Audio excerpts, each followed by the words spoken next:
6ஆம் அதிகாரம் 1, 2, 3 வசனங்களை வாசிங்க. பிள்ளைகளே, உங்கள் பெற்றாருக்கு கர்த்தருக்குள் கீழ்ப்படிங்க. பிள்ளைங்களே, நீங்களா யாருக்கு கீழ்ப்படியணுமா? உங்கள் பெற்றோர்களுக்கு கீழ்ப்படியுங்கள், இது நியாயம். உனக்கு நன்மை உண்டாயிருப்பதற்கு, பூமியிலே உன் வாழ்வு நீடித்திருப்பதற்கு உன் தகப்பனையும் தாயையும் கனப்படுவாக என்பதே வாக்குத்தத்தம் உள்ள முதலாம் கற்பனையா இருக்கிறது. பெற்றோர்களுக்கு அந்த வார்த்தை வருது.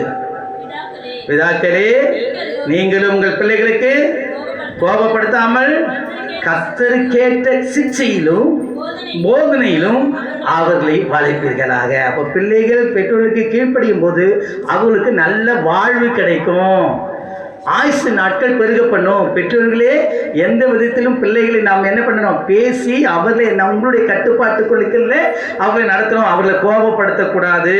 இன்னொரு வார்த்தை சொல்லப்படுது, நீதிமொழி 22:6 நாம் வாசிக்கும் போது, பிள்ளை ஆண்டவனை நடக்க வேண்டிய வழியில நடத்து, முதிர் வயதிலும் அதை அல்லேலூயா நீ நடத்துகிற. நீ சின்ன பிள்ளைங்களே இருக்கிறப்ப என்ன உன்னுடைய பிள்ளைக்கு நீ சொல்லி கொடுக்குறியோ, நீ நல்ல வழியில நடத்தும் போது முதிர் வயதான போதும் அவன் எதை என்ன பண்ண மாட்டான், விடவே மாட்டான் என்று சொல்லுகிறார். 23, 24, 25 நீதிமானுடைய தகப்பன் மிகவும் களி கூறுவான், ஞானம் உள்ள பிள்ளையை பெற்றவன் அவனால் மகிழ்வான், உன் தகப்பனும் உன் தாயும் சந்தோஷப்படுவார்கள், உன்னை பெற்றவள் மகிழ்வாள்.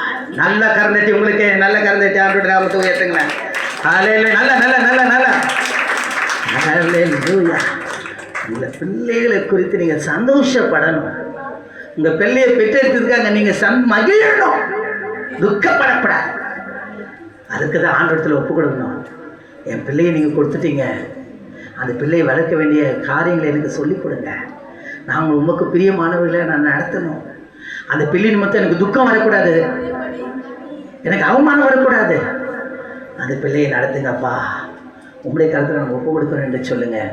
கர்த்தர் அப்படியே அவங்க பிள்ளைகளையும் உங்கள் பிள்ளைகளுடைய வாழ்வையும் நீங்கள் காணும்படியா தேவன்களை ஆஸ்வதிக்க அவர் சித்தம் கொண்டிருக்கிறார். நல்ல கருத்தை விசுவாசிக்கிறவங்க மாத்திரம், பெற்றோர்களே விசுவாசிக்கிறவங்க மாத்திரம் கருத்தட்டுங்க. உங்கள் பிள்ளைகள் உங்களுக்கு முன்பாக நன்றாக இருப்பார்கள், அவங்க ஆஸ்வதிக்கப்பட்டிருப்பார்கள், தேவனுடைய சமூகத்திலே சாட்சியாக இருப்பீர்கள்.